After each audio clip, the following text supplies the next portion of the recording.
Olá, eu sou o Pedro, bem-vindos ao podcast Inspiração para uma Vida Mágica. Esta semana voltamos às nossas conversas inspiradoras e o meu convidado é nem mais nem menos do que o Ricardo Teixeira. O Ricardo é um nome incontornável na área do empreendedorismo e marketing digital em Portugal. Provavelmente conhece o Ricardo ou de nome ou de imagem, porque os seus vídeos, que são desenhados claramente para chamar a atenção, já apareceram provavelmente nos teus feeds, nas redes sociais ou no YouTube. Deixa-me falar-te um bocadinho sobre o Ricardo e depois explicar-te porque é que nós quisemos manter esta conversa com ele e tê-lo aqui como convidado no nosso podcast IVM. O Ricardo, e estou a ler diretamente do site dele, o Ricardo foi vítima de bullying quando era novo e ele utilizou esse efeito e essa experiência para se tornar mais tarde no primeiro português campeão do mundo de Karaté e seguir também a via do empreendedorismo. Ele é CEO de um grupo de empresas há mais de 2 décadas na área digital, onde já vendeu para mais de 15 países, é palestrante internacional, é consultor e expert de marketing digital, fazendo parte de grupos de alta performance lado a lado com nomes de topo mundial nestas áreas. Ele é fundador de uma série de programas online e está particularmente interessado e empenhado em ajudar empreendedores a serem imparáveis no seu marketing. Em 2018 ele criou o evento QI Live, que é um ponto máximo no marketing online em Portugal e é hoje, sem dúvida, uma das referências do marketing digital em Portugal. Para além desta expertise toda do Ricardo na área digital, que claro foi tema de conversa aqui neste nosso episódio do podcast IVM, eu também tinha muito interesse em questionar e aprender com o Ricardo, por um lado com as suas experiências de vida, incluindo, e vamos começar a conversa por isso, esta experiência toda com o bullying e como ele conseguiu transformar o bullying num recurso fundamental para ele e para a sua vida. Mas também muita curiosidade sobre como é que ele lida com a exposição que criou, como é que ele lida com tanta gente adorar o seu trabalho, mas também haver pessoas que acham que é um bocadinho demais e que lhes entra pelos feeds das redes sociais dentro sem o quererem. E o Ricardo foi extremamente aberto e generoso durante esta conversa, partilhou muitos segredos de marketing, deu muitas dicas que eu acho que podem ser importantes para quem nos ouve. Claro que durante a conversa também apareceram algumas diferenças de opinião que são normais e saudáveis. Foi uma conversa que eu particularmente adorei e queria ter mantido durante mais um bom par de horas. Portanto, sem mais demoras, espero que gostes tanto desta conversa como eu. Trago-te o Ricardo Teixeira.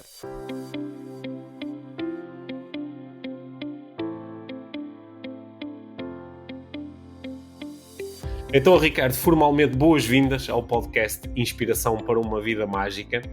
Eu tenho aqui uma série de coisas, uma série de assuntos para abordar contigo, para além dos óbvios, não é? do teu trabalho aí como marketeer de referência. Tenho aqui uma série de outras coisas sobre as quais gostava de falar contigo.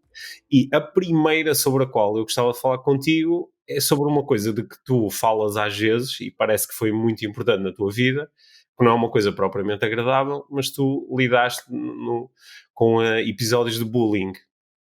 E isso, como eu sei que é um tema que também interessa a muitas pessoas que seguem o nosso podcast, gostava de te pedir se tu me podes falar um bocadinho sobre isso, como é que foi viver bullying na primeira pessoa e que tipo de efeito é que isso teve na tua vida.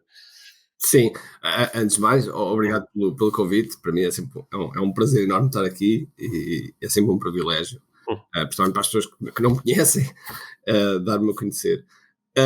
Sim, o bullying foi um episódio que começou mais ou menos por volta dos 9 anos de idade, uma altura em que o cabelo começou-me a cair por tufos, ou seja, não caía totalmente, caía por tufos, e nos anos 80 não era propriamente uma coisa...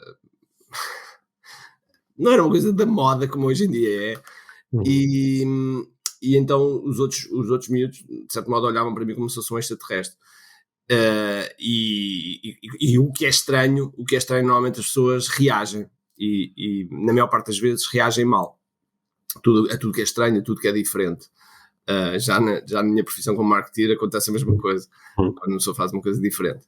E nessa altura em que isso começou a acontecer, é óbvio que eu comecei a sofrer bullying físico, mental, porque os miúdos reuniam-se, depois há a psicologia de multidões, não é? Há um que lidera e depois a seguir os outros vão todos atrás.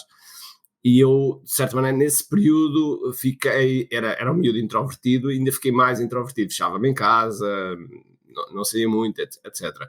Mas foi importante, apesar de ter sido uma coisa muito negativa, respondendo à pergunta do impacto, teve um impacto felizmente estimulador. Ou seja, eu procurei situações que me pudesse integrar.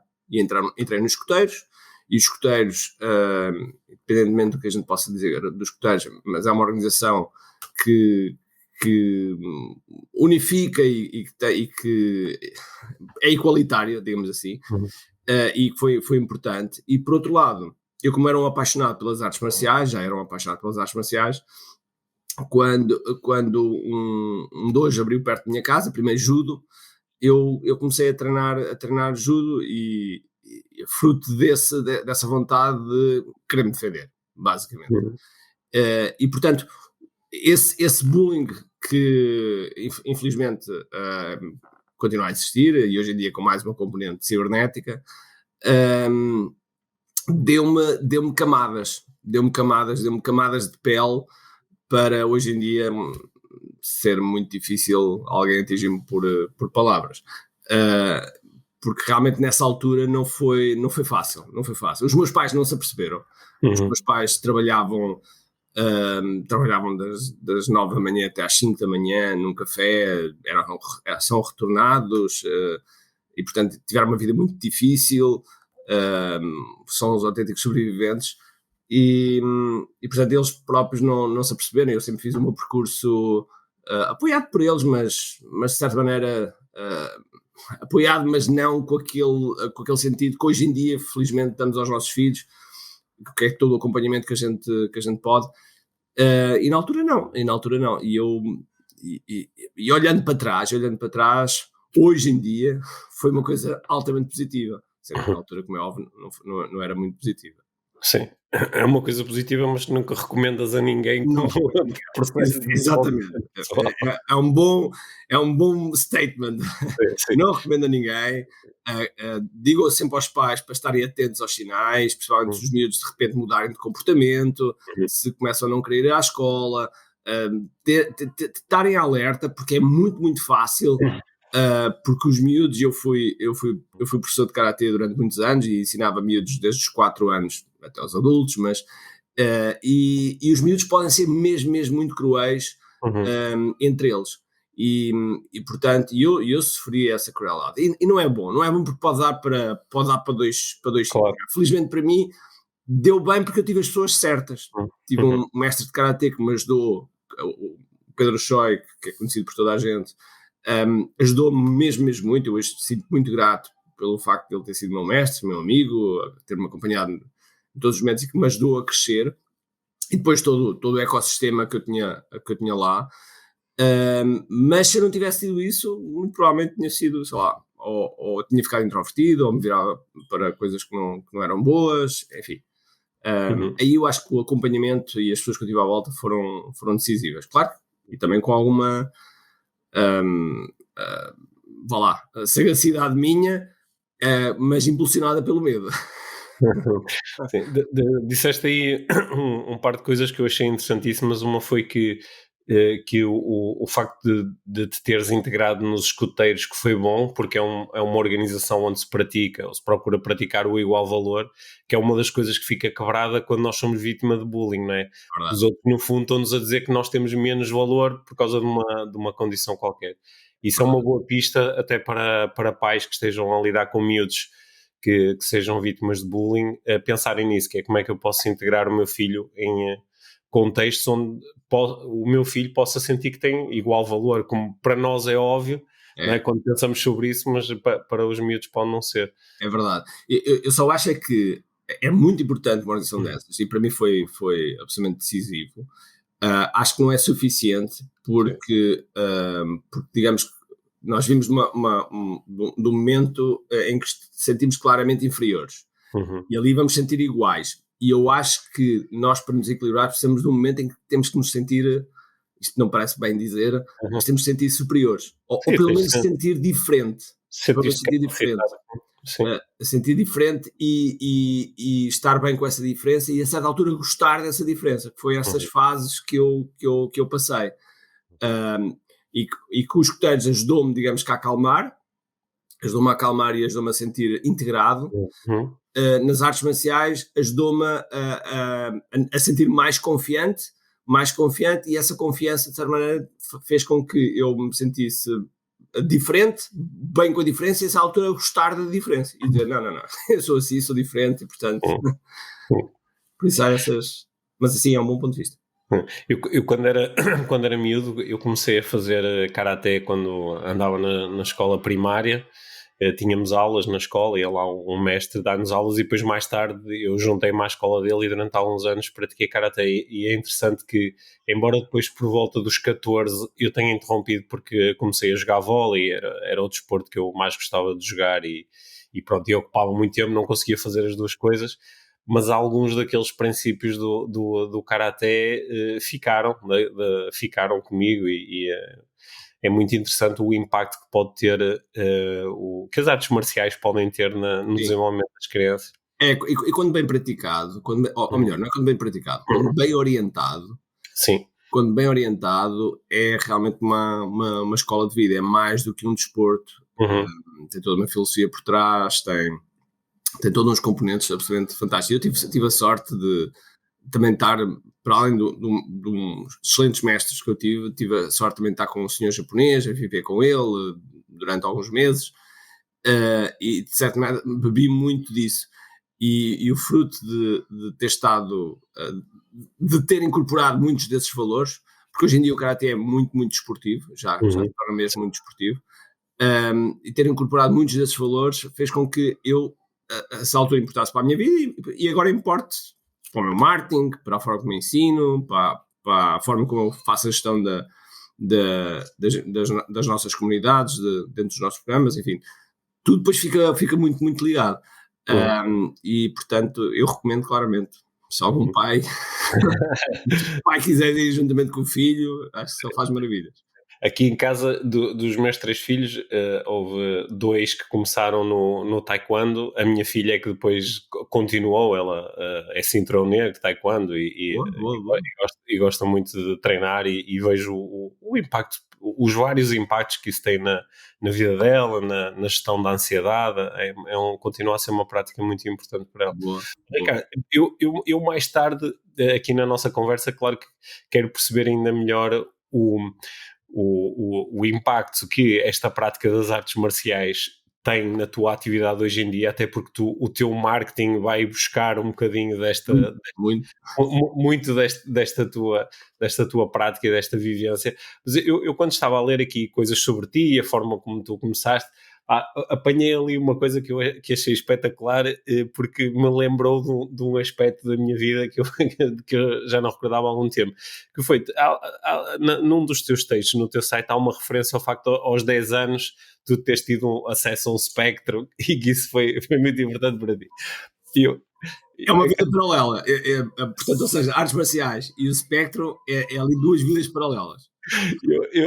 Eu aos 10 anos também recebi um espectro no Natal, e também, aí é que foi a memória engraçada que eu fui buscar, é que eu quando tinha uns 12 anos, o meu primeiro negócio foi um clube de jogos de Spectrum.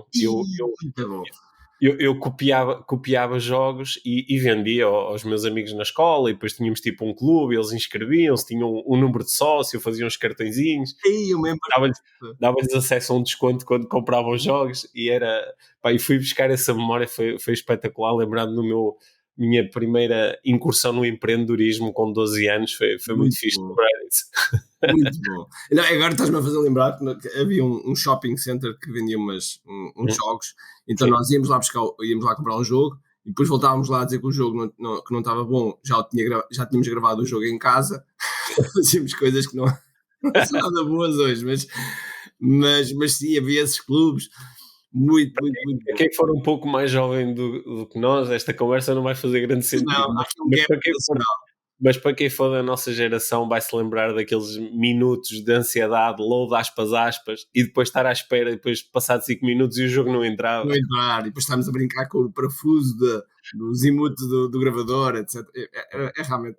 Eu acho que, não sei, se calhar somos um bocado saudosistas ou não, mas acho que foi nós apanhámos esta transição toda, não é? De É. Spectrum, cassetes, beta, VHS, ROMs, DVDs, agora não existe nada disto, é tudo online. E acho que isso deu-nos uma forma diferente de olhar para a vida. Acho que as pessoas que nasceram nos anos 70 e 80, principalmente 70, acho que foram muito privilegiados em termos de acompanhar tudo isto. Até historicamente, acompanhar a queda do Muro de Berlim, enfim, todas essas coisas. Embora agora também estamos a viver momentos históricos, mas é realmente interessante. E a parte do Spectrum, eu acho que moldou muita gente. Eu tenho muitos colegas. Eu fiz ciências da computação em matemática, por influência de um cliente dos meus pais, que ia lá ao café, que era professor catedrático, e realmente quando eu vi o Spectrum, comecei a programar e comecei o Match Day, o Match Point, e todos esses jogos, o Shake Egg, todos esses jogos que eram absolutamente fantásticos, e influenciaram logo na minha vida profissional também, porque eu quando conheço o Spectrum fico apaixonado por aquilo, e eu comprei o Spectrum com metade do meu dinheiro, metade do dinheiro dos meus pais, porque a minha avó dava-me 20 escudos todas as semanas e eu acumulava esses 20 escudos. Até lembro perfeitamente, custou 30 contos, portanto estamos a falar em euros, são 150 euros, 30 contos em 1986, talvez, 85, Sim, 84, talvez 84. E realmente, eu depois dessa altura disse, ok, eu quero fazer, na minha vida quero fazer algo com isso, e depois criei uma empresa de software.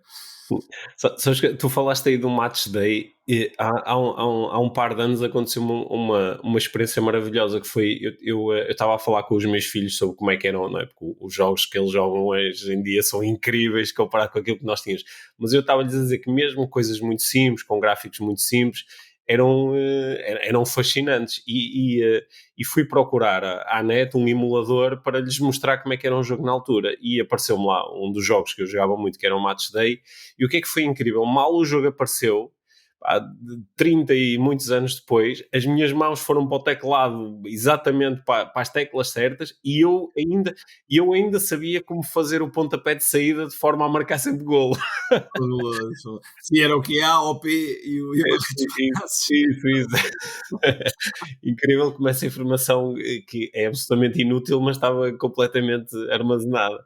Então, Ricardo, parece que tu estavas a dizer que foram quase duas vias paralelas, ou vidas paralelas, que depois de certa forma se uniram, não é? Porque a parte da computação levou-te até aos teus primeiros negócios na área do hardware e do software, e depois foste juntando a isso a tua identidade, que também criaste em redor das artes marciais.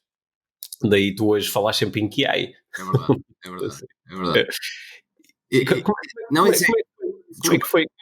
Como é que foi esse...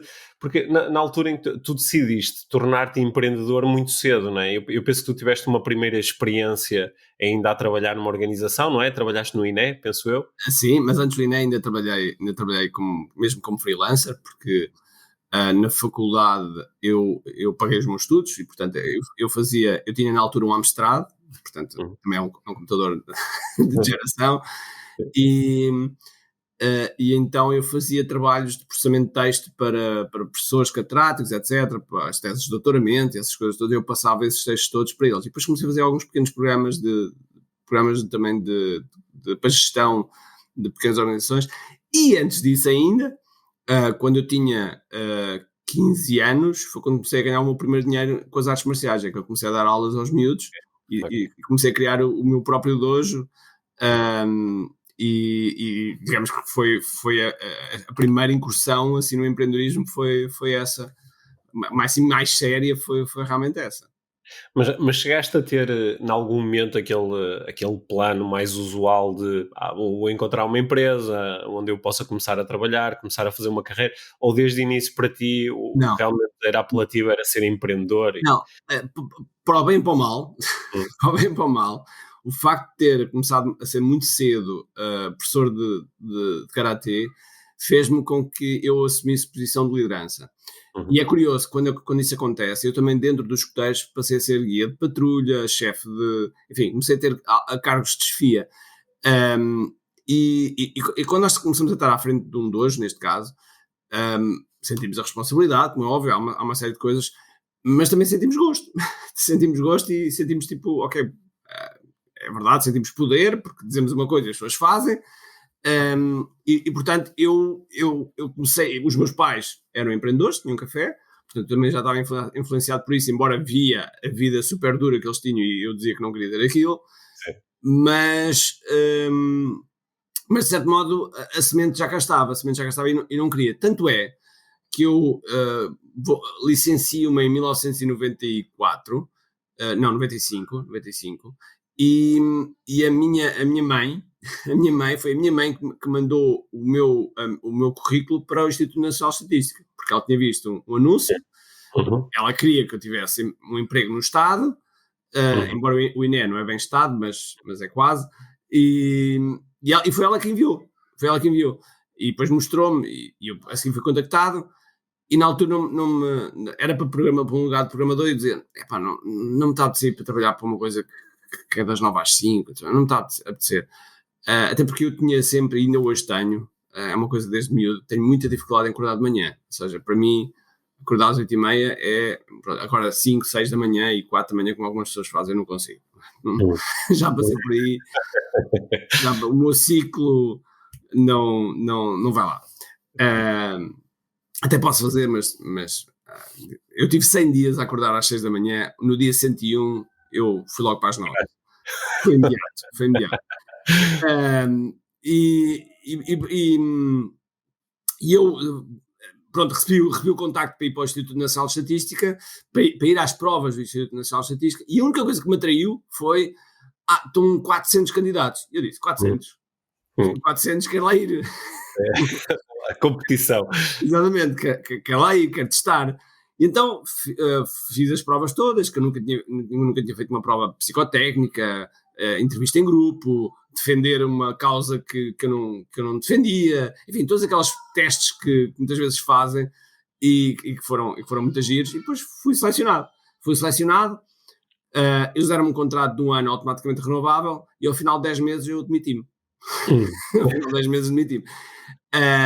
E desde cedo comecei a ganhar alguns anticorpos lá dentro, embora dava-me bem com toda a gente, mas comecei a ganhar alguns anticorpos, especialmente com colegas, porque o pessoal começava a trabalhar às 9 e às 5 ia embora e eu ficava lá até às 7, 7h30, às vezes 8, a despachar coisas, a aprender coisas, etc.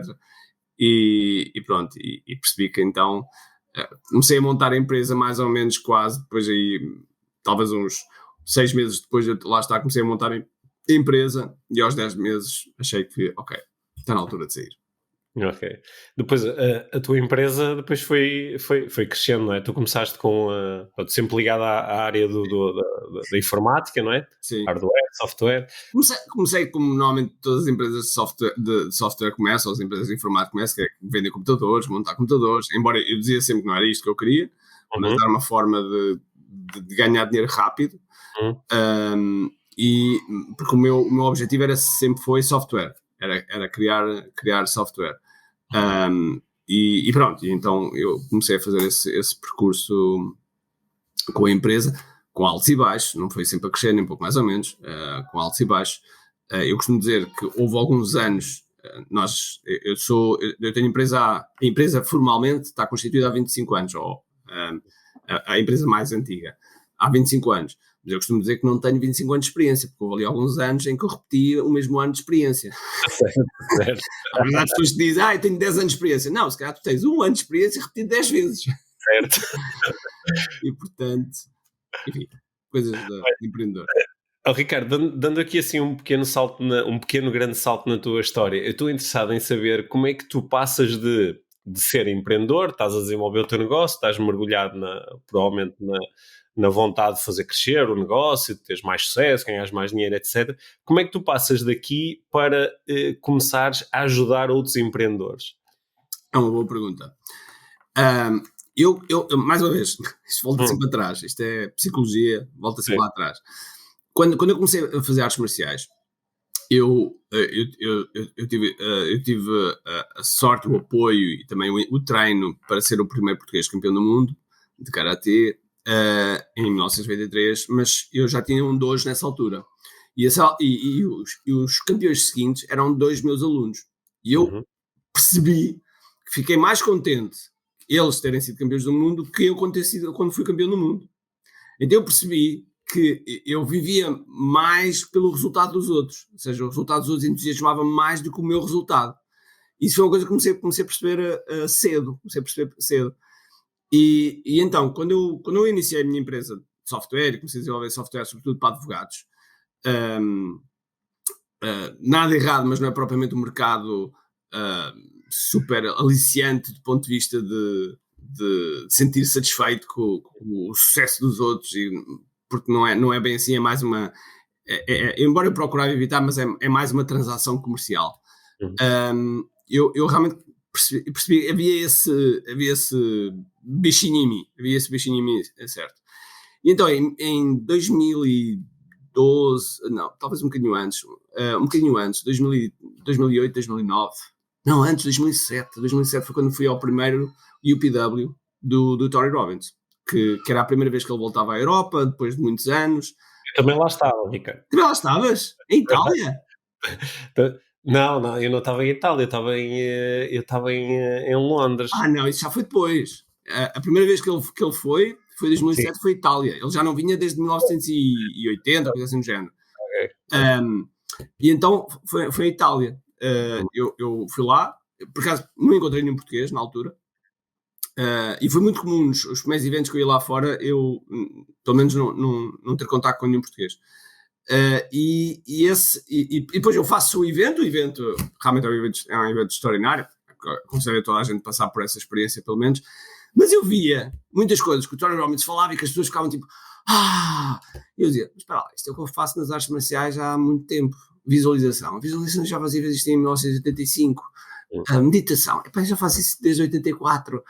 Ou seja, comecei de repente a ligar as peças, a ligar tipo o puzzle e mesmo mesmo o processo de Inca, enfim, todas aquelas coisas. Eu identificava algo parecido ou original daquilo que eu já fazia dentro das artes marciais. Sei lá, o caminhar por cima das brasas, já era algo que eu tinha feito nas artes marciais, e mesmo em muitas coisas geralmente pessoal que se faz, partir a madeira, partir uma tábua de madeira para aumentar a confiança da pessoa, etc. Já eram coisas que eu fazia antes, portanto não era nada de novo, mas que me fazia sentido, era quase como se fosse um despertar. E nessa altura, 2007, 2006, era uma altura que, do ponto de vista profissional, as coisas não estavam a correr, não estavam a correr bem, não me estavam a correr bem. Eu tinha tido uma quase falência em 2003, em que eu tinha feito um lançamento do produto, teve um êxito fantástico, mas a distribuidora do produto ficou-me com o dinheiro porque faliu, e eu fiquei, digamos que, erro de empreendedor inicial é colocar os ovos todos no mesmo cesto, e eu quase fali nessa altura, e então, fruto disso, depois a seguir há uma série de eventos que, ou seja, eu a seguir não consigo pagar as finanças, e portanto deixo de pagar as finanças para tentar sobreviver, depois quando já estou a começar a sobreviver, as finanças vêm atrás de mim, e depois tenho que pagar, como é óbvio, e depois estava ali numa situação mais difícil. Mas eu sempre, esta coisa, tenho uma frase sempre na minha cabeça, que é destino à opção. Foi uma frase que um dos meus mestres dizia-me sempre, destino à opção, quando a gente estava super cansado, num combate, num treino, Ele dizia sempre destino é opção. Então isso entrou de tal maneira na minha cabeça que até os meus filhos nasceram graças a essa frase. E portanto há esse percurso. E em 2007 realmente eu vou a esse evento, fico entusiasmado. Desse evento eu inscrevo-me num outro evento chamado Business Mastery. Não sei se já fizeste. Não, o Business Mastering nunca fiz, não. Eu aconselho. Hoje em dia é grande. Na altura, a altura foi em Londres e eram 500 pessoas. Ora, 500 pessoas com o Tony Robbins parece que é familiar aquilo. Sei. É um pequeno grupo. É um pequeno grupo. Tanto é que eu tive a oportunidade de estar para aí 10 minutos a falar com ele um para um. E portanto, é quase familiar. 500 pessoas.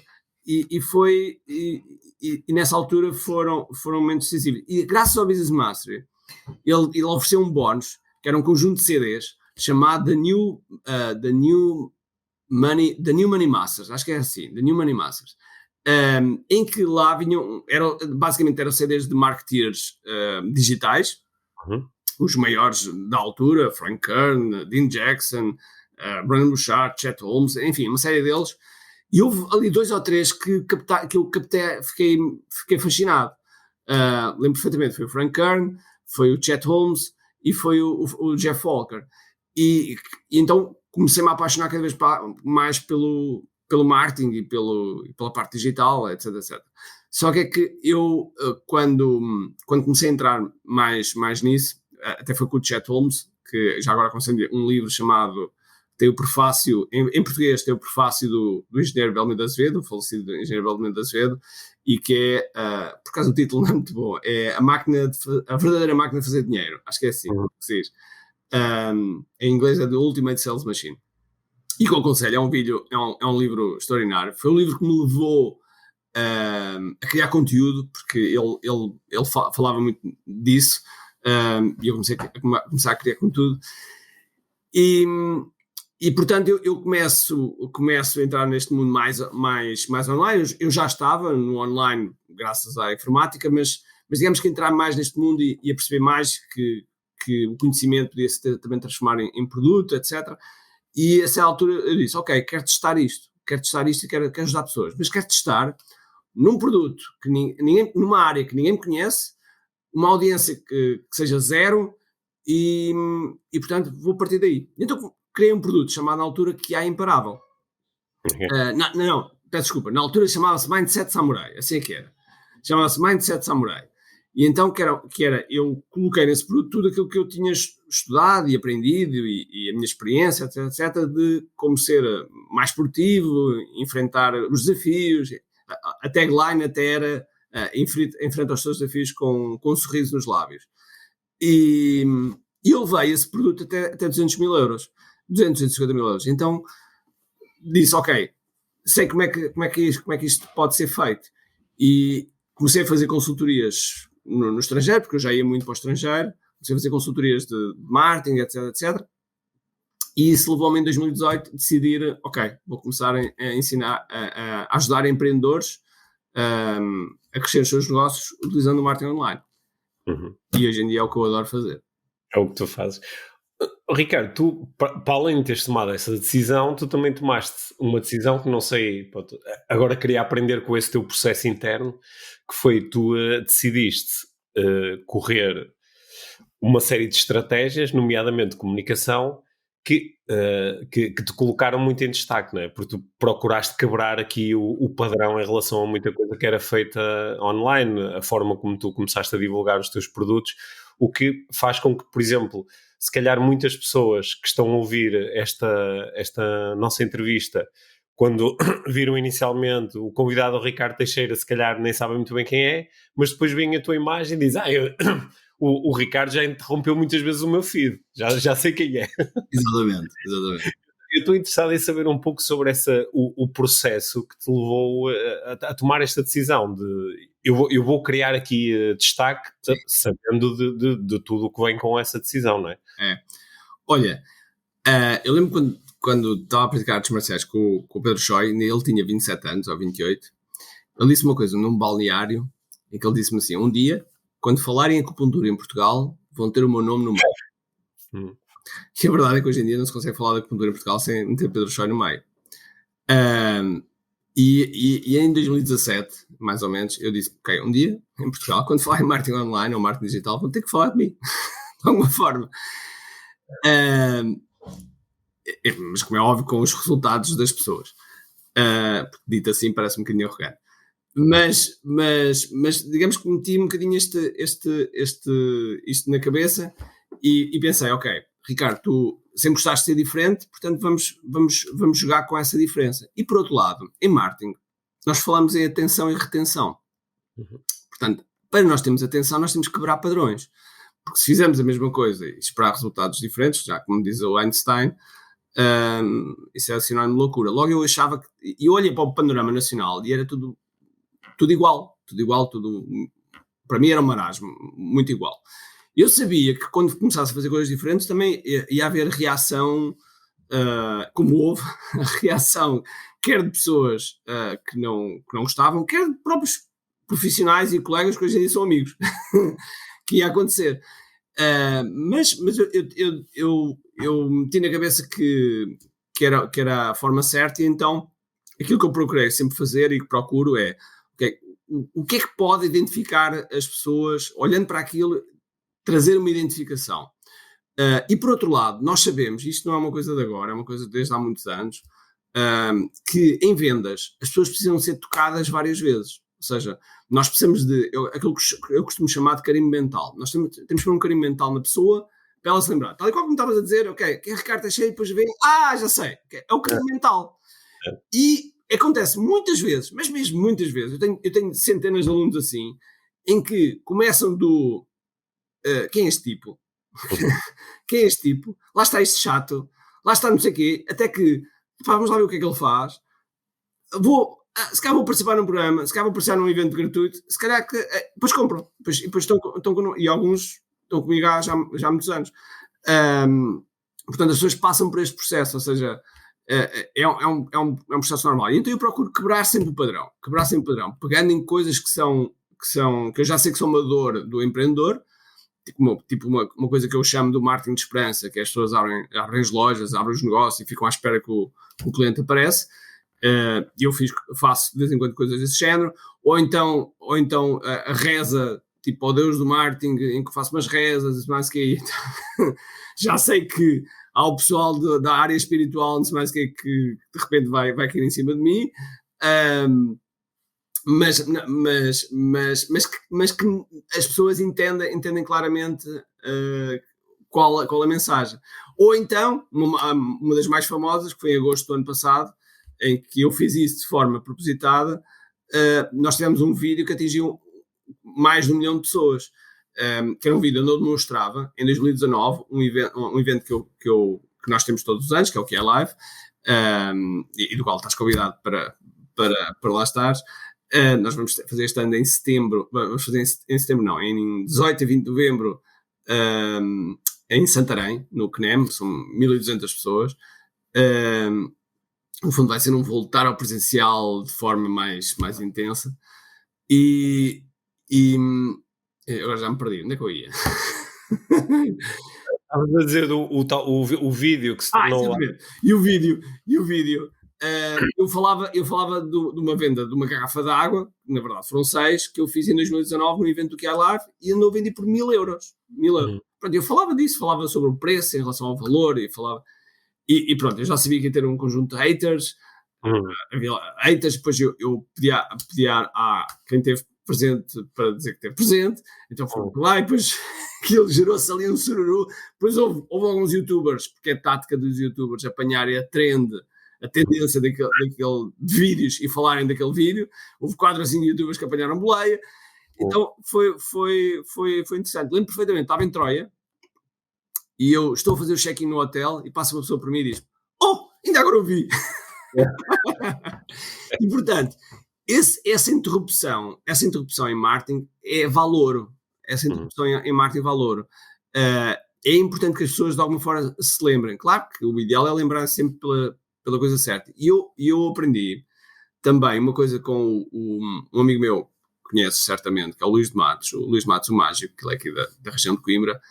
E ele, lembro perfeitamente que ele nos primeiros anos de carreira, ele não queria ter patrocinadores. Ele não queria patrocinadores, porque ele não queria ser o mágico do Joá.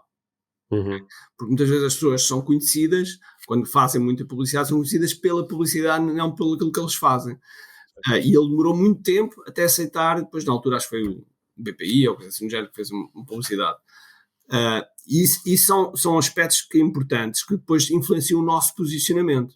Ou seja, neste momento, muitas das pessoas já me conhecem, já sabem que eu faço coisas de forma diferente, estou orientado a resultados, que à partida, de vez em quando há sempre alguém, mas já não sabem que eu sou uma fraude ou que temos centenas de casos de estudos e portanto, que se fôssemos uma fraude, que isto hoje em dia na net é facilmente descoberto, portanto nós não temos de estar se alguém cometer alguma coisa errada, rapidamente vai ser descoberto. Uhum. E portanto as coisas têm crescido bastante. Mas pronto, isto é uma resposta demasiado longa, mas só para dizer que realmente a interrupção e o padrão é muito, muito importante. Mesmo muito importante. Aqui, do ponto de vista do desenvolvimento pessoal, há aqui uma coisa que me interessa particularmente, Ricardo, que é, e se calhar com a introdução, e quando falamos sobre a tua infância, a adolescência, se calhar já temos aí algumas pistas, que é para a maior parte das pessoas lidar com o comentário do outro quando este é negativo é muito difícil. E às vezes estamos a falar de, sei lá, alguém escreveu um comentário a dizer que não gostava muito e eu já fiquei destruído, ou alguém olhou-me de lado, ou não fez like, e tu estás a lidar com isto propositadamente e a uma escala muito grande, não é? Porque, como se costuma dizer, tu pões-te bem a jeito às vezes. Sim, claramente.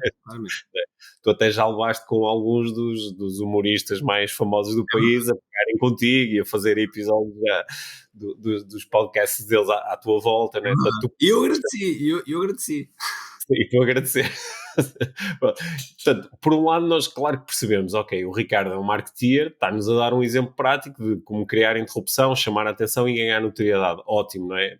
No fundo, estás já a fazer publicidade à tua própria capacidade. Só que, ao mesmo tempo, também estás a usar, és tu, é a tua imagem. Não há momentos em que isso te toca pessoalmente ou tu fazes uma separação completa entre aquilo que tu és e aquilo que, quando as pessoas estão a comentar, não tem a ver contigo. Tem a ver com uma percepção que elas têm de alguma coisa que te viram a fazer.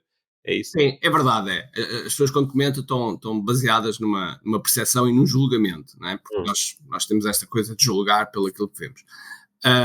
Mas eu jogo com essa percepção. Essa percepção para mim também é importante. E não me chateia rigorosamente nada quando as pessoas por trás de um teclado, no anonimato, eu até costumo dizer que é o Johnny Bigode, pilinha pequena, @yahoo.com, que começa a chatear, porque eu nunca tive ninguém, não quer dizer que não vai acontecer, mas eu nunca tive ninguém ao vivo, e hoje em dia muita gente, digamos que reconhece-me e vem ter comigo e fala comigo, e eu nunca tive ninguém que viesse ter comigo, tipo, chateado e a refilar comigo e a chamar-me nomes. Nunca tive, não quer dizer que não aconteça, mas nunca aconteceu. E, portanto, o anonimato por trás do teclado é uma coisa que dá força aos famosos haters. Mas, eu costumo dizer aos meus alunos que esse é o primeiro passo para o sucesso. O primeiro passo é nós termos o nosso primeiro hater. Eu costumo dizer que sempre que tiver um primeiro hater, vão para a sala, colocam uma música e dancem. Porque é um momento de celebração. É um momento de celebração ter o primeiro hater. Quer dizer que estamos a fazer alguma coisa de certo, de certeza absoluta. Porque fazermos uma coisa e sermos inócuos, ou seja, não provocarmos qualquer emoção do outro lado, é algo que está errado. E, portanto, hater é o primeiro. E o segundo é cópia. O segundo é, há pessoas que vão copiar. E hoje em dia tenho até colegas meus que copiam algumas coisas minhas. E está tudo bem. E até a gente fala e está tudo bem.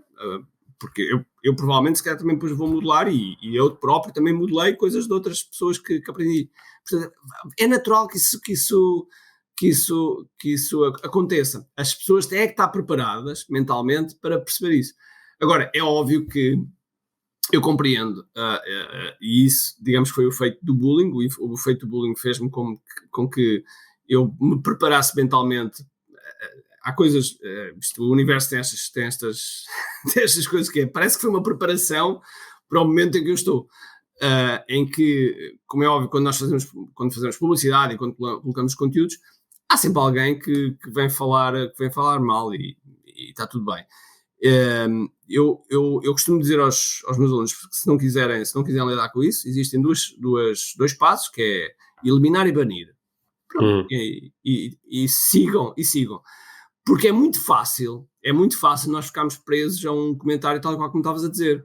Eu conheço uma pessoa, um americano, que foi a primeira pessoa que lançou um produto digital e que fez $1 milhão em 24 horas. Foi o John Reese, e o John Reese é uma pessoa brilhante, teve este recorde, que é reconhecido por todos os marketers digitais, e ele é capaz de ter, sei lá, 1000 pessoas a falar muito bem dele, mas há uma pessoa que fala mal dele e ele fica destroçado. Ou seja, nunca conseguiu passar essa fase. E tanto é que de repente, por causa disso, os negócios nunca cresceram. E essa capacidade de nós também sermos, de montarmos um escudo também à nossa frente, e de certo modo também, em alguns momentos, também nos proteger. Vou dar um exemplo. Sei lá, eu não lido com os e-mails do suporte que eventualmente cheguem, que sejam menos positivos. Eu não lido com eles. Quer dizer que eu não sei deles. Não, eu sei por relatórios, mas não sei individualmente se for Não, a equipa lida, se porventura a equipa precisar de ajuda, eu posso dar a minha opinião. Mas lido isso. Isso protege também a nossa energia, a nossa confiança, a nossa forma de pensar, enfim, tudo isso. Eu acho que isso são coisas que nós também vamos aprendendo com o tempo. Quais são as barreiras que colocamos? Agora, há um outro ponto que eu estou perfeitamente consciente e que estou sempre a gerir isso, que é, eu hoje em dia ainda coloco os meus filhos nas redes sociais e digamos que coloco sempre de uma forma, não coloco de forma temporal, até mesmo, por exemplo, nos stories que estávamos a falar em off da viagem. Foi uma coisa que já aconteceu há 7 dias, portanto, saiu ontem, coloquei ontem nos stories, mas já foi há 7 dias. Ou seja, há sempre algum desfazamento temporal, mas a pouco e pouco vou deixá-los de colocar, porque eles depois a certa altura vão ter uma opinião e podem não querer estar nas redes sociais, portanto eu vou ter que saber gerir isso. Mas isto para dizer que eles próprios podem de repente sofrer bullying por causa de mim. Certo. E é sendo um motivo também não é de preocupação, mas digamos de cuidado. Mas que eu quero lhes passar ao máximo. Ainda hoje em dia faço um bocado de PNL com eles, que é, eu, de vez em quando estou com eles, eu digo-lhes assim, mente, e eles já sabem, e eles dizem, forte, espírito, campeão, e eles, dói, show, e eles têm este mantra, estes três que lhes alimenta esta capacidade de colocarem as camadas de defesa. Porque nós, quando somos empreendedores, independentemente de termos maior exposição pessoal ou não, vamos ter sempre esse impacto. Aliás, um amigo comum nosso, que é o Rui Pedro Alves, do Grupo Rupial, ele é um empresário de muito sucesso, e apesar de ele estar por trás de uma marca, e de vez em quando em alguns fóruns, já tem acontecido das pessoas estarem a atacar coisas que eles fizeram. E, portanto, ou seja, isso pode acontecer em qualquer marca, em qualquer empresa, às vezes em situações que nós até estamos muito bem intencionados e de repente o tiro sai-nos ao lado, e temos de estar preparados para isso. Se não estivermos preparados para isso, eu acho que é um passo muito simples para nós irmos para o abismo. Sim, e parece-me, isto de facto não é uma coisa fácil de fazer, não é? Daí eu também estar a querer aprender aqui contigo. E tenho aqui alguns riscos associados. Eu, por exemplo, conheço algumas pessoas assim mais no meu meio do desenvolvimento pessoal, coach, por exemplo, incorporam de tal forma estas mensagens que tu estavas a passar e que também me têm sido úteis. Às vezes a mensagem se te começam a copiar, provavelmente é porque estás a fazer coisas boas, daí as pessoas querem fazer igual. Ou, ok, se tens alguns haters, isso quer dizer que também a tua mensagem já começou a sair só do teu núcleo mais favorável e já está a chegar a pessoas que estão ali na franja e naturalmente começas a chegar a algumas pessoas que não gostam muito de ti, das tuas ideias. Só que neste processo, às vezes, isto pode ser tão extremo que eu deixo de olhar para o feedback que na realidade as pessoas não estão a dar, não é? Porque também às vezes há coisas que são só para chatear, mas há umas que têm ali um feedback de... Sem dúvida. Há críticas construtivas. Há críticas construtivas. Uhum.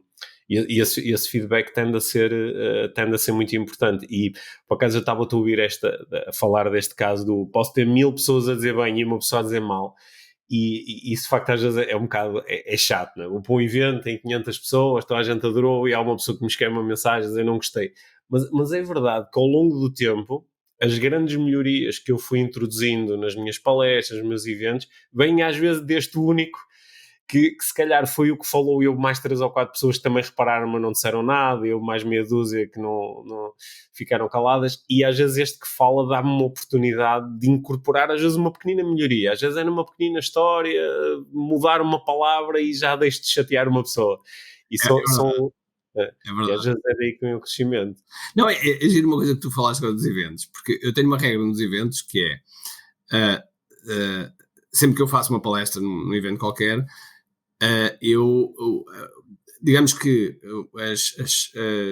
aquilo que as pessoas me dizem logo a seguir à palestra, eu agradeço, mas não interessa para nada, porque normalmente a seguir à palestra ei, foi espetacular, foi muito bom, foi não sei o quê, ninguém fala nada negativo nesse momento, ninguém. Então eu digo sempre, principalmente ao círculo, sei lá, pessoas que eu mais conheço, ok, dê-me o feedback dentro de 24 horas.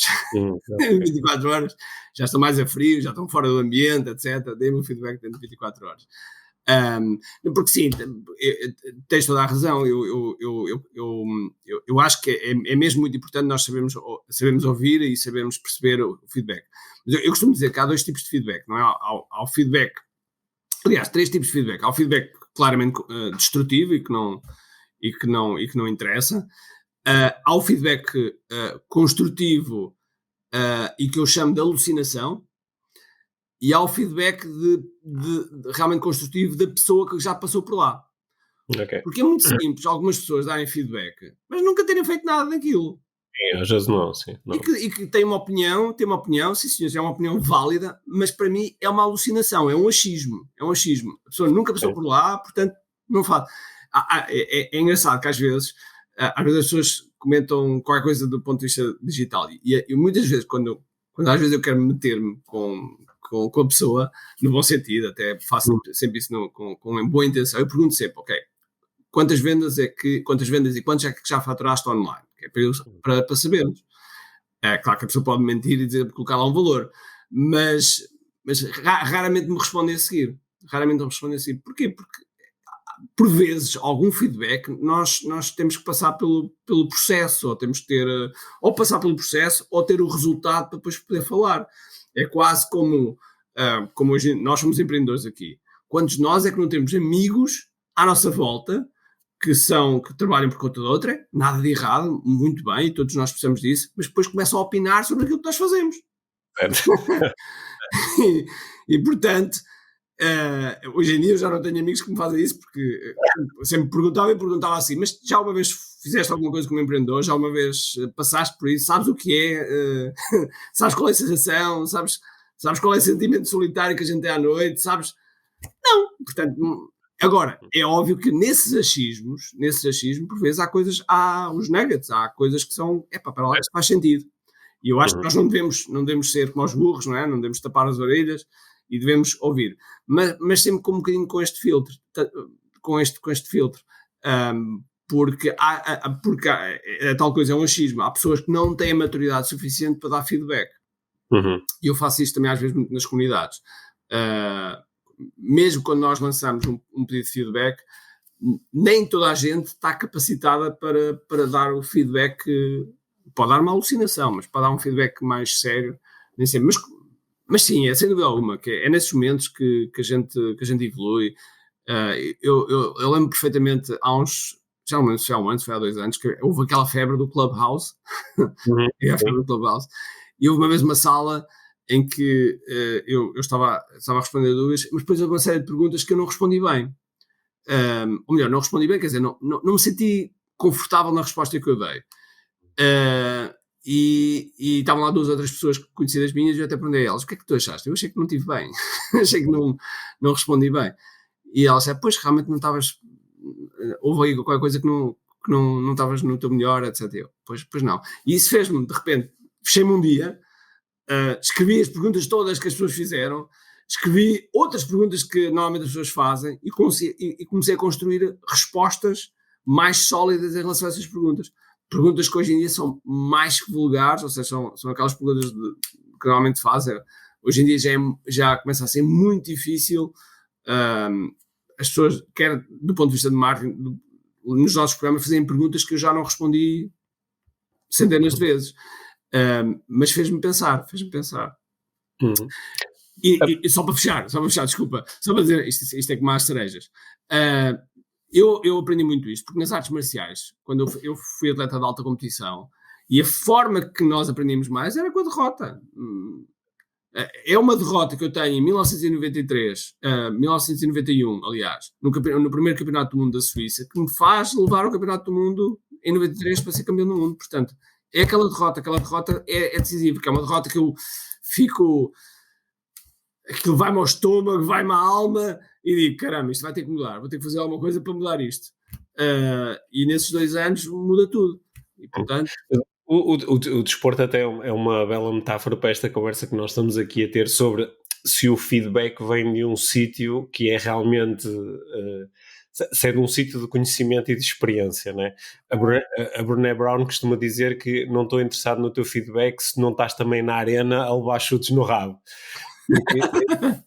Eu como coach, como trabalho com treinadores e jogadores de futebol, o treinador de futebol vai receber feedback de toda a gente tem uma mete mais aquele, mete o outro, põe à frente, põe atrás, não sei o quê, e ele em princípio vai ignorar a maior parte disto, exceto quando vem de alguns dos seus colegas que têm experiência, já estiveram naquela situação, ou então até pode ser alguém que não é treinador, mas demonstra por A mais B que tem uma grande capacidade de ler o jogo e que, lá está, não é só um achismo, acho que, não é?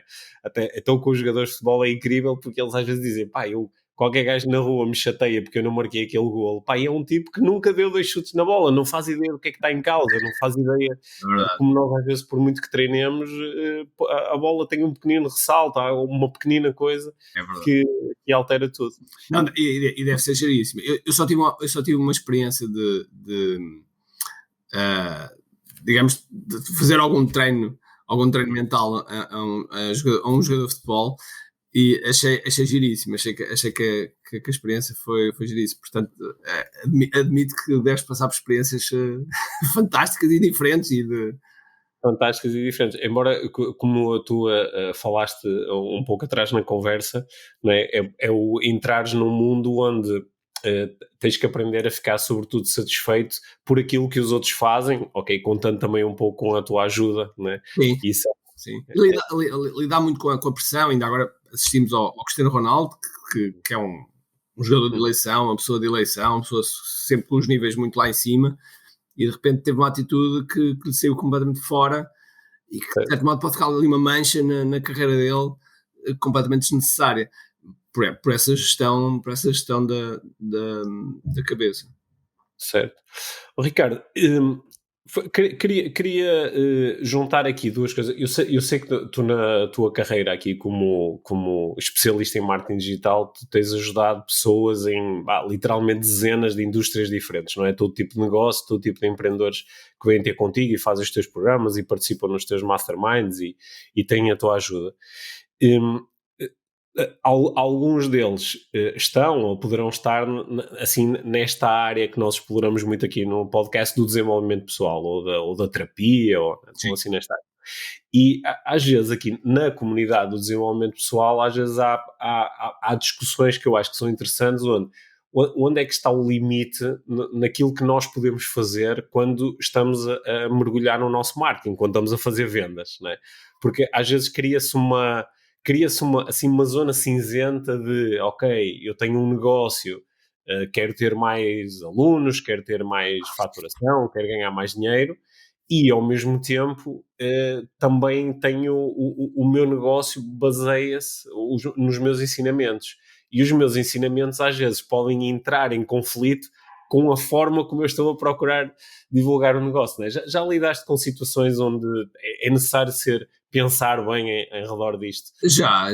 E eu próprio, quando criei aquele tal programa que é Imparável, que destinava a ajudar pessoas, digamos que em várias coisas, em 5 áreas: energia, mindset, estratégia, ação e conexão. Eram as 5 áreas que dizia que eram fundamentais para ser imparável.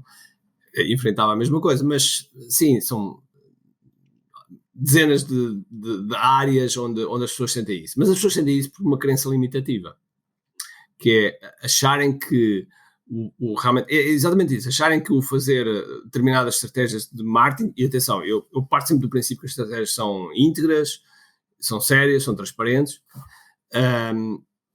que está de alguma forma a ir contra aquilo que a pessoa vende, ou que a pessoa ensina, ou que a pessoa faz. E é um erro. E é um erro porquê?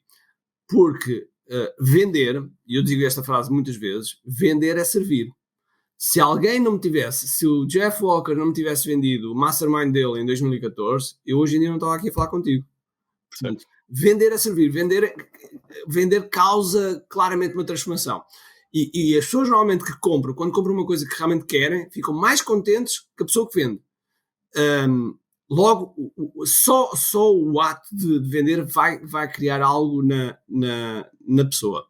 Por outro lado, há um senhor chamado Michael Hyatt que diz uma coisa interessante, que é: what you pay attention. Aquilo que tu pagas, tu tomas mais atenção.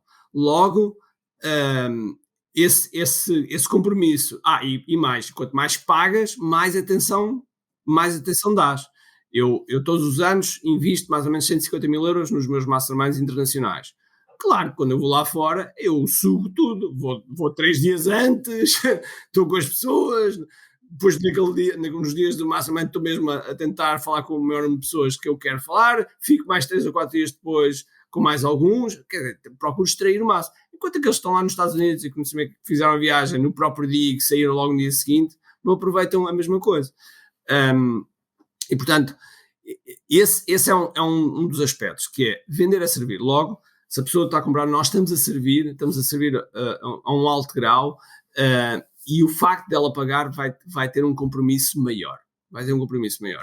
E se nós pensarmos dessa forma, e se formos transparentes, eu quando faço os meus eventos gratuitos, seja uma masterclass, seja um webinar, seja o que for, eu digo sempre, nos primeiros minutos eu vou vender. Okay?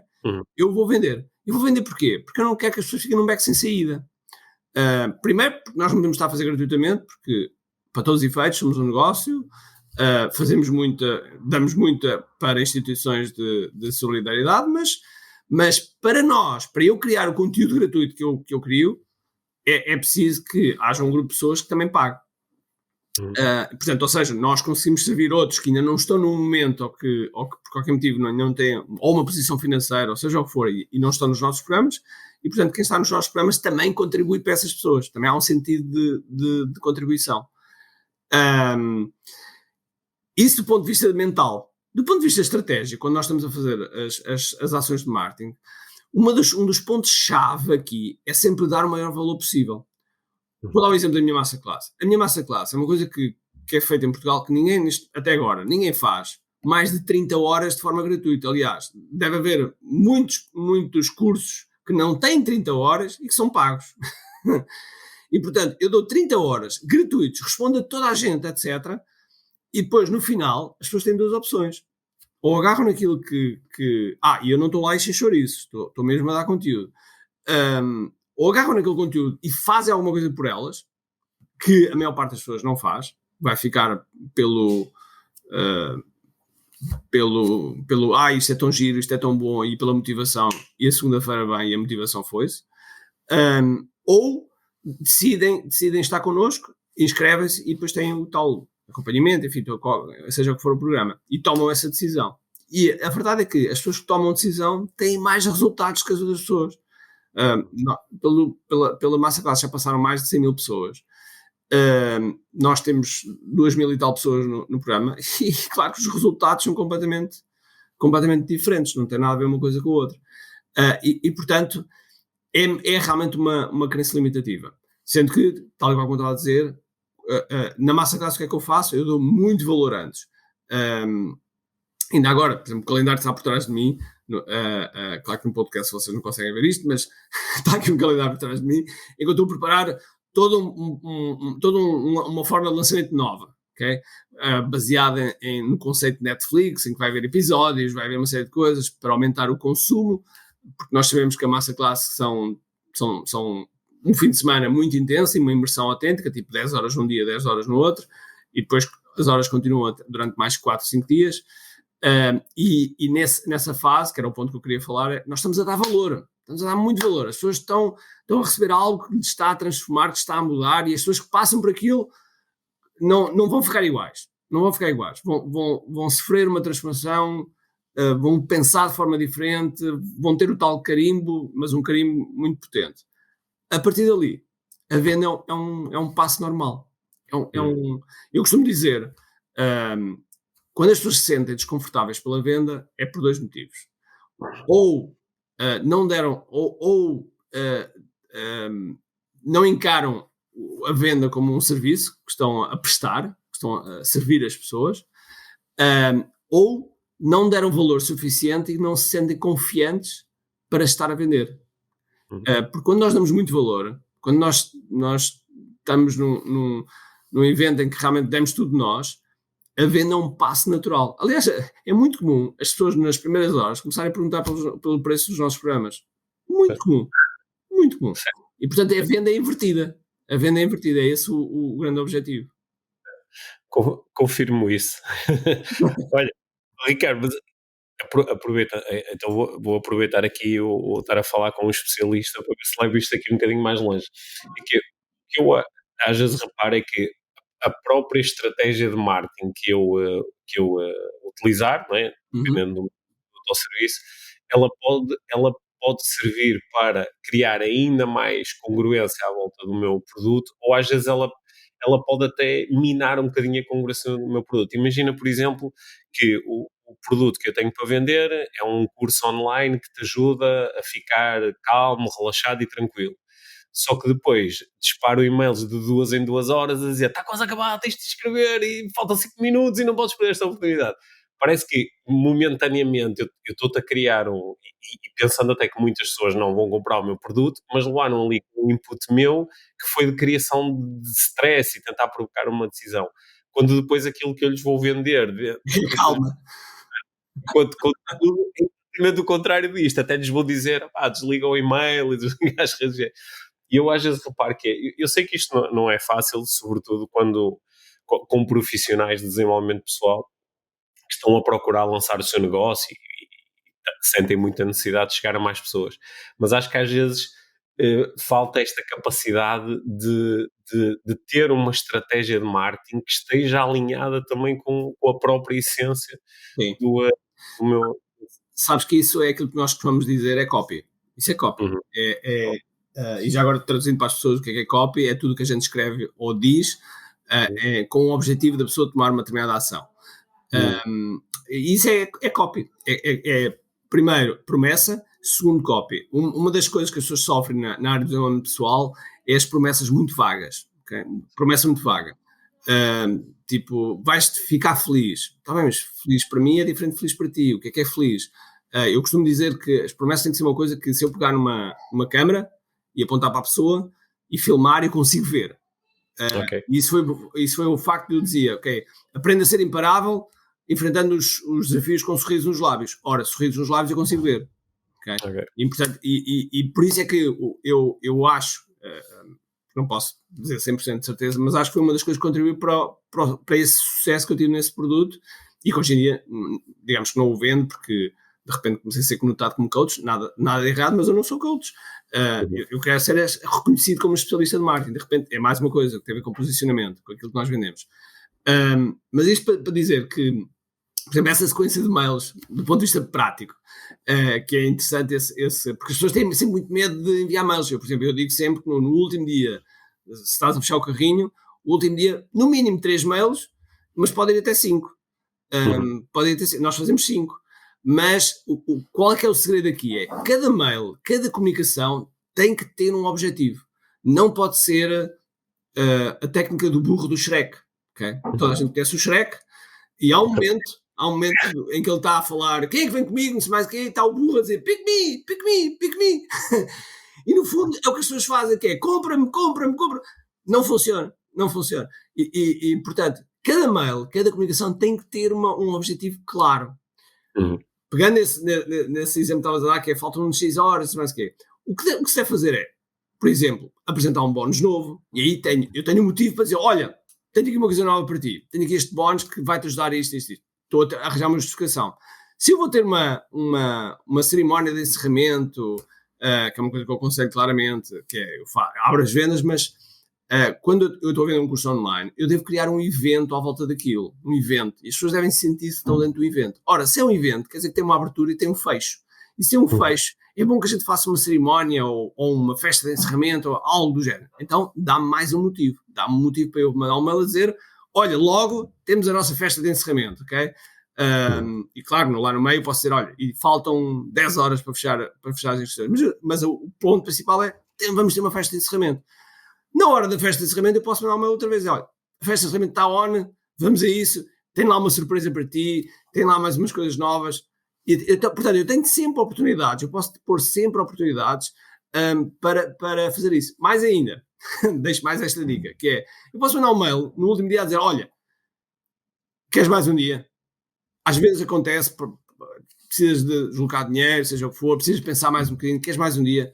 Manda-me um mail de volta com o teu número de telemóvel, etc. E a minha equipa, daqui a um dia, entra em contato contigo já com as inscrições fechadas, mas entramos em contato contigo para te dar a oportunidade para entrares. Okay? Estou a dar mais um motivo, ou seja, se eu tiver motivos claros e justificáveis para a pessoa receber o mail ou o SMS, ou seja o que for, qualquer comunicação, eu estou a minimizar muito esse efeito. Vai acontecer que algumas pessoas vão ficar chateadas e aborrecidas? Claro que sim. Okay? Faz parte. Okay? Mas o segredo tem que ser esse, ou seja, a nossa copy tem que estar alinhada. E mais, eu nesse caso, por exemplo, o caso que estávamos a dizer, que é, ok, eu vou aconselhar muitas vezes as pessoas a desligarem-se um bocadinho das redes sociais e mal. Então, em vez de nós, os americanos têm uma experiência que eu gosto muito, que em português não faz sentido nenhum, que é o elefante que está dentro da sala, não é? O elefante está dentro da sala. E basicamente, nestes momentos, é chamar o elefante que está na sala. É dizer, olha, eu sei que estares nas redes sociais é algo que eu te vou dizer mais à frente para não estares. E eu sei que neste momento estou aqui a comunicar contigo nas redes sociais, mas tem um motivo. Tem um motivo que é, eu quero te servir, e neste momento estou em contacto contigo, e por isso vou aproveitar e vou fazer o possível e o impossível para te trazer para o outro lado. Estás a perceber? Ou seja, a copy de repente fica alinhada com aquilo que nós falamos. Da mesma forma, eu vejo muitos alguns lançamentos que às vezes as pessoas fazem dos seus produtos e que não falam do contexto que existe. Por exemplo, hoje em dia, com a guerra e com os preços que subiram e os custos de energia subiram, logo a inflação subiu, porque os preços dispararam. É importante, na nossa comissão, não escondemos isso e dizermos que, sim, senhor, eu compreendo que o custo está mais alto, que tens esse desafio, etc. E depois demonstrar os benefícios. Portanto, nunca esconder o contexto e alinharmos depois a nossa mensagem, como é óbvio. Ou seja, é possível fazer marketing, às vezes, de uma forma até que pode ser considerado agressiva ou intensa, com transparência. Eu gosto desse termo do agressiva. Eu achei piada que depois colocaste o intensa também, mas as pessoas utilizam muito esse termo de agressivo. E eu costumo brincar com isso, que é, o agressivo, para mim, é pegar numa arma e apontar à pessoa e dizer, compra. Porque a pessoa pode desligar, pode fazer unsubscribe, pode fazer o que quiser, pode banir, tem a opção. Mas intensa, claramente. Eu acho que é a nossa obrigação. Há uma coisa que um senhor, um mentor meu, que me ajudou claramente, que ajudou muito a não ter falido em 2002, 2003, foi o Jay Ram. E o Jay diz uma coisa que é: tens o dever moral de vender algo, de fazer o possível e o impossível para a pessoa comprar, se sabes que isso vai ajudar a pessoa. Se sabes mesmo que aquilo vai ajudar a pessoa e realmente vai movê-la na direção certa, deves fazer o possível e o impossível, com integridade, com transparência, com honra, mas deves fazer o possível. E eu sou altamente intenso nesse momento. Sim. Sabendo que esse o fazer se tu tiveres a certeza de que isto vai servir a pessoa, né? esse ter a certeza também pode ser muito baseado em evidência, não é? Porque eu já trabalhei com X pessoas e já tive X alunos e consigo mostrar o resultado que Sim, se consegue ter. Outras vezes ainda é muito assim na base do pá, eu acho que isto em princípio vai ajudar as pessoas. sim, é natural, isso é natural. Por exemplo, na área do coaching, eu vejo as pessoas que já estão num determinado nível e vejo as pessoas que estão a começar. E é óbvio que as pessoas que estão a começar ainda não têm resultados, ainda não têm. E então o que é que normalmente fazem? Uh, Bom, a formação típica de coaching é, tem um coachee, arranja um coachee gratuito, no sentido de trabalhar com eles. Mas até aí às vezes cometem erros do ponto de vista de marketing, que é, ok, arranjei o coaching gratuito, mas não fazem um acordo com as pessoas, okay? Que é, ok, vou fazer gratuitamente o coaching para ti, mas no final fazes um testemunho. Se correr bem, se tiveres o resultado, fazes um testemunho. E se fizer isso, começa a arranjar a prova social. E essa prova social pode ser depois utilizada depois na venda. E também acho que há dois pontos, principalmente aqui nesta área do coaching e desenvolvimento pessoal, que as pessoas às vezes, que na minha perspectiva é algo que devia ser mudado. Primeiro é o nicho, ok? As pessoas, quando se fala em desenvolvimento pessoal, serve para toda a gente, mas quando serve para toda a gente, não serve para ninguém. E há sempre alguém que me diz, mas o Tony Robbins, está bem, mas o Tony Robbins existe um. Portanto, não vamos pegar naquilo que é exceção. Vamos pegar na regra, não vamos pegar na exceção. Eu conheço o Tony Robbins também os bastidores. Portanto, enfim. E realmente esse é um, que é a comunicação do ponto de vista de nicho. E a segunda é, por vezes, ter receio de expor os resultados. Ok? Eu sei que tu tens imenso sucesso, trabalhas com muita gente, mas se calhar não expões os teus resultados e se calhar nem pedes às pessoas para falarem sobre o resultado, não é? Porque quanto mais isso acontecer, mais há um círculo chamado círculo extraordinário que faz com que as vendas cresçam. E esse foi o grande motivo pelo qual eu em 2018 havia alguns colegas meus que já faziam muita coisa e eu de repente passei completamente por cima para lá do que eles fazem e do que eles fazem hoje em dia. E a razão foi porque este círculo tem a ver com venda, produção de resultados, fundamental. Se o produto e o nosso curso ou programa, ou seja, não produzir resultados, chapeleta, não serve. Isso é uma coisa que eu sou obcecado, como é que a gente pode mexer a pessoa. Como é óbvio, a gente sabe que 80% ou 70% das pessoas que entram nos cursos não têm resultado nenhum porque não fazem nada. Basicamente, quantas pessoas, depois escrevam também, se houver comentários, que é quantas pessoas é que realmente compraram um curso e depois nunca abriram? Nunca abriram. Okay? Ou livros. Okay? Compram um livro, mas nunca abrimos. Okay? Todos nós aconteceu isso. Portanto, resultados. Depois dos resultados, produção de histórias. E de histórias é pedir realmente a história e perceber como é que a pessoa era antes, como é que foi depois, qual foi o resultado. E depois partilhar essas histórias. E quando a gente partilha essas histórias, as vendas aumentam. E, portanto, isto é uma coisa que não para. E esse é um ponto-chave. E quando se está a pedir histórias, é muito comum as pessoas... isto tem um script próprio, que é uma das coisas que eu também ensino, tem um script próprio para as pessoas falarem. Porque senão o que é que vai acontecer? O que vai acontecer é dizerem o Ricardo é espetacular, tem uma comunicação fantástica, é super simpático, é um formador fabuloso, não sei mais o que, vale zero. Vale zero. Isto é bom para o nosso ego, mas do ponto de vista de onde é que está o resultado? Qual foi o resultado? Nada. Não. Agora, se alguém me diz, eu entrei e logo nas primeiras vendas comecei a aumentar a 10%, passado 3 meses dobrei a faturação, e por causa disso consegui comprar a casa e finalmente uma moto, e agora por causa disto ganhei paz, como é que encontrei a minha mulher da minha vida? De repente é o resultado. Isso é que é um testemunho muito forte. E às vezes acontece, quando eu mostro estes testemunhos ao longo uma masterclass, mostro para aí 20, 30 testemunhos encaixados no conteúdo. Há sempre alguém que diz, espera lá, será que ele paga alguém para dizer isto? E não, nada disso. Mas porque há um script efetivamente que funciona. Ao longo dos últimos minutos já nos encheste aqui de estratégias e sugestões de estratégias, e algumas podem ser bem interessantes para pessoas que estão especificamente na área do desenvolvimento pessoal. Para terminarmos aqui a nossa conversa, Ricardo, tenho só mais duas perguntas para ti. Uma é relacionada com o futuro. Qual é que é assim a tua visão para os próximos anos, para o mercado digital e para a tua área específica do marketing digital?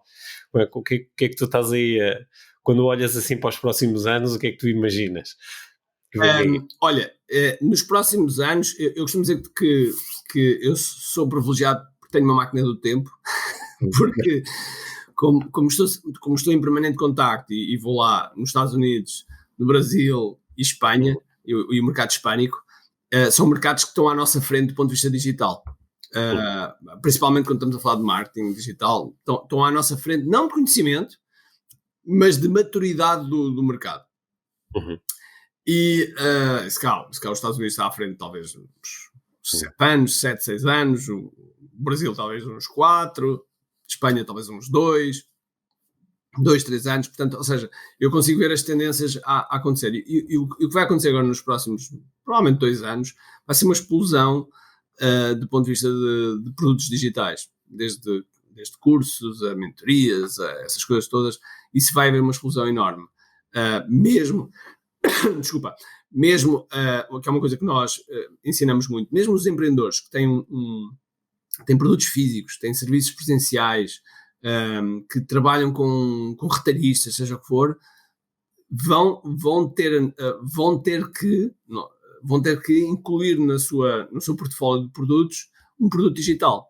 Porque se isso acontecer, por exemplo, ainda agora que passámos por uma pandemia, a pandemia ensinou muito a muita gente. Algumas pessoas passaram por lá e não aprenderam. Por exemplo, os restaurantes, houve muito restaurante que passou por lá e não aprendeu ainda. Não aprendeu.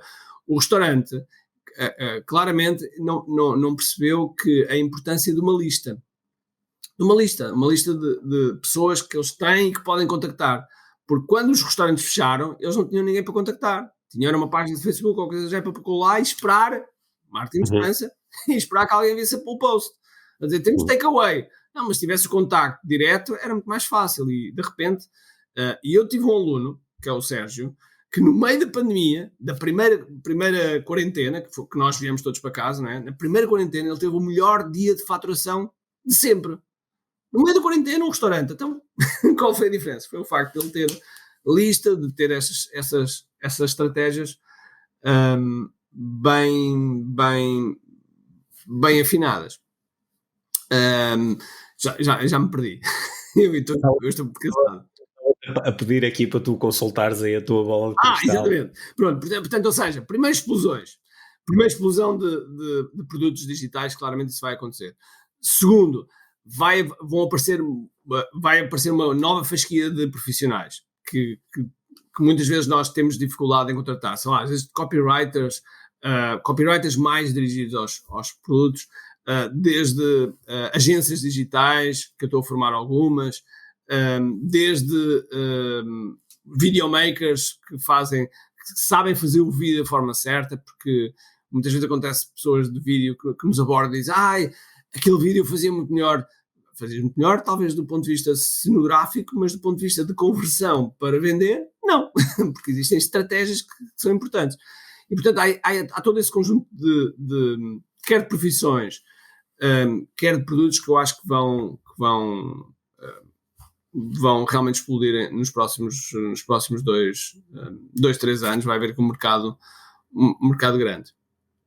Boa. Quer dizer que esta conversa vai ser ainda mais útil para mais pessoas. Claro bem.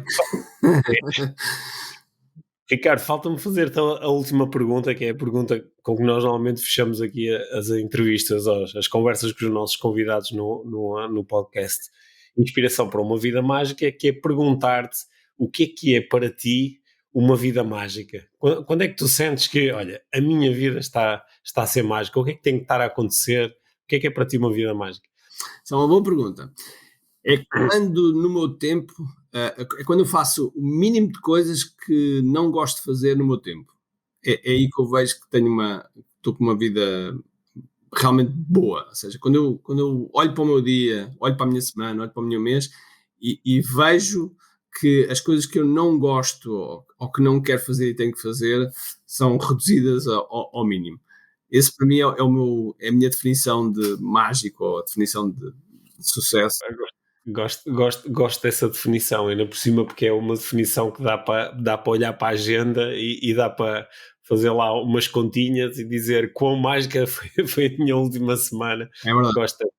Porque quando nós fazemos coisas que na realidade não queremos fazer, mas sentimos que somos obrigados a, esta sensação de magia vai-se dissipando e parece que estamos a viver uma vida mais por obrigação do que por iniciativa. Não é? Sim, não, eu gosto da palavra que tu utilizaste, que é o mágico, porque as pessoas, porque efetivamente, não é as pessoas, é nós, por vezes esquecemos que a vida é mesmo mágica.